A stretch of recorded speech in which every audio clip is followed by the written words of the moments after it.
আনো কান্দিয়া বলেন, আয় রে বাছা আমার কোলে আয়।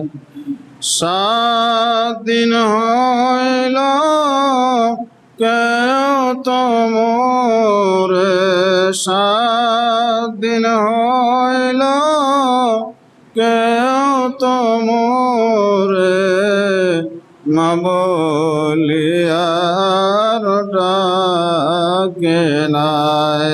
সারা বানো কান্দিয়া বলেন, সারা বানো কান্দিয়া বলেন, আয় রে বাছা আমার কোলে আয়।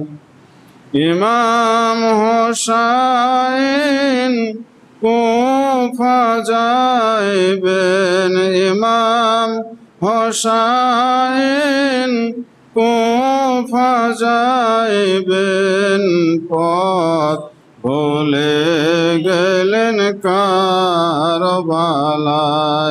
সারা বানো কান্দিয়া বলেন, আয় রে বাছা আমার কোলে আয়।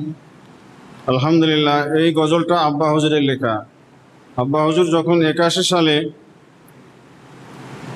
আরব আজম সফরে ছিলেন, 86 দিনের সফর, আব্বা হুজুর কারবালার মরু প্রান্তরে বসে বসে এই গজলটা লিখছিলেন। অনেক লম্বা বড় গজল। আসলে এই গজলটাকে আর একবার দেখলে পরে গোটাটাই বলা যেত, আমি কয়েকটা কলি বললাম আর কি। আল্লাহ রব্বুল আলামিন যদি সুযোগ দেন, এই গজলটা পূর্ণাঙ্গ গজল আমি গায়ে ইনশাল্লাহ শোনাবো।